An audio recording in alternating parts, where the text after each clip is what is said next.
Varniuose po keletos metų trukusių rekonstrukcijos darbų duris lankytojams atvėrė muziejaus Alka padalinys Žemaičių vyskupystės muziejus.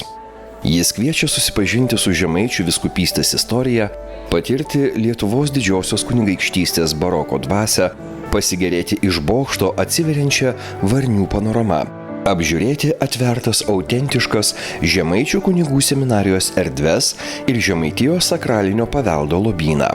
Susitikti su 15-16 amžiaus Žemaitija per pažintį su dokumentinėmis ir archeologinėmis vertybėmis.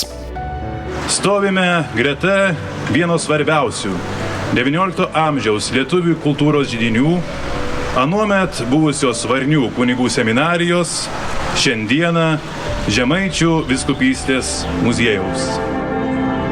Gaudžiant varpams į susitikimą su didingais muziejaus rūmais, kurių salėse pasakojama Žemaičių vyskupystės istorija, skubėjo kultūros lauko žmonės, kultūros ministerijos, Telšių vyskupijos atstovai, Telšių miesto garbės piliečiai, kitos reikšmingos asmenybės. Ir praktiškai visi, katrie važiavom iš Vilniaus, Kauną, ani visi atvažiavom per čia, per Varnius. Tai mūsų Varniai ir kaptos Žemaitijai svarta. Ir čia dabar, katrie važiavom Telšius pažiūrėti, tai sustos ir pažiūrėti Žemaičių istoriją, Žemaičių vyskupystės istorijas ir atvirkščiai. Į susirinkusius kalbą kreipėsi muziejaus Alka direktorė Eva Stonkevičienė. Iš tiesų, šiandien yra ypatingas momentas Žemaičių muziejaus Alka kolektyvui. Ne tik dėl to, kad atveriam duris visuomeniai, bet dėl to, kad užbaigėm vieną labai sudėtingą etapą. Ir kaip Motiejus Valančius yra pasakęs, mūsų šviesuomenė privalo įjudinti mūsų visuomenę, ypač jos dauguomenę, liaudį. Nors vieną kartą pakilėkime tautą virš savęs, tada gal ir patys drauge aukštyn pakilsime. Šiandien aš galvoju, kad mes tęsėme šitą mintį. Anksčiau muziejuje veikė vos kelios salės, kurios buvo prieinamos lankytojams, o šiandien turime 2,5 tūkstančio kvadratinių metrų išskirtinių erdvių su išlikusiomis autentiškomis arkomis, praėjimais ir įvairia ornamentika, kalbėjo direktorė. Muziejaus iškilmių šventėje pastatą ir muziejinės erdves šventino Jo ekscelencija Telšių vyskupas Algirdas Jurevičius. Muziejaus pastatas Varniuose restauruotas įgyvendinant iš ES struktūrinių fondų, Europos regioninės plėtros fondo, lėšų bendrai finansuojamą projektą Žemaičių vyskupystės muziejaus aktualizavimas, gerinant muziejinės kultūrinės veiklos įvairovę.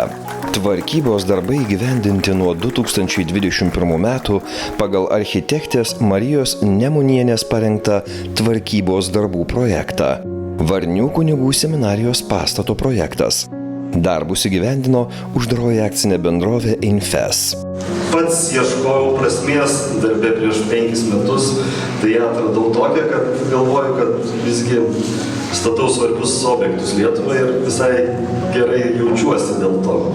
Ir tie žmonės eina tada juos, pats einu juos, matau ir kažkaip tokią prasmę savo darbę suradau ir kažkaip nuo to esu laimingesnis. Tai čia toksai lyrinis nukrypimas. O tai šiaip sveikinu, labai džiaugiuosi ir ačiū už pasitikėjimą ir bendradarbiavimą. Aš labai džiaugiuosi, kad paskutiniu metu tikrai viena po kitos yra atidaromos naujos kultūros erdvės. Tai čia geras yra įrodymas, kokią brandą yra pasiekusi mūsų visuomenė, kad supranta kultūros reikšmę, supranta prasmę visų simbolių, istorijos ir tai daro mus tvirtus. Dramatiška ir sudėtinga Lietuvos istorija lėmė tai, jog išsaugoto tik maža Lietuvos sakralinio paveldo dalis. Visgi ilgai slapstytas, o kartais primirštas ar tinkamai neįvertintas Lietuvos bažnyčių sakralinis paveldas šiandien visoje Lietuvoje vis dažniau atveriamas visuomeniai. Kurdami muziejaus ekspoziciją susidūrėme su iššūkiu, kaip papasakoti 15-16 amžiaus Žemaitijos istoriją, kai to laiko artefaktų turime tiek nedaug, o rašytiniai šaltiniai taip pat skurdus. Taigi muziejaus pasakojimą tenka lipdyti iš fragmentėlių, lakoniškų istorinių šaltinių, kartais laimė ir išlikusių autentiškų daiktų.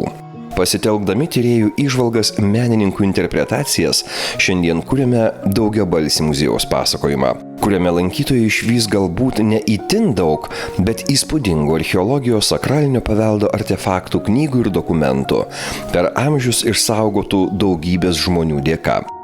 Pirmasis muziejaus eksponatas pasitinkantis lankytoją senoji Žemaičių Kalvarijos krikštykla, kurią atkūrus Lietuvos nepriklausomybę iš detalių naujai surinko restauratoriai. Tai simbolinis pasirinkimas, mat toks yra ir šis muziejus. Bandymas iš detalių surinkti Žemaičių vyskupijos istorijos šimtmečius, o kartu surinkti ir apmastyti savo žemaitišką, krikščionišką tapatybę kylančią dar iš Lietuvos didžiosios kunigaikštystės laikų, sakė ekspozicijos koordinatorė Žemaičių muziejaus Alka kultūrinės komunikacijos specialistė Monika Sudintaitė. Jai įteikta Lietuvos Respublikos kultūros ministro Simono Kairio padėka už kūrybinį ir mokslinį indėlį, prisiimtą asmeninę atsakomybę, kuriant ir įrengiant Žemaičių vyskupystės ekspoziciją.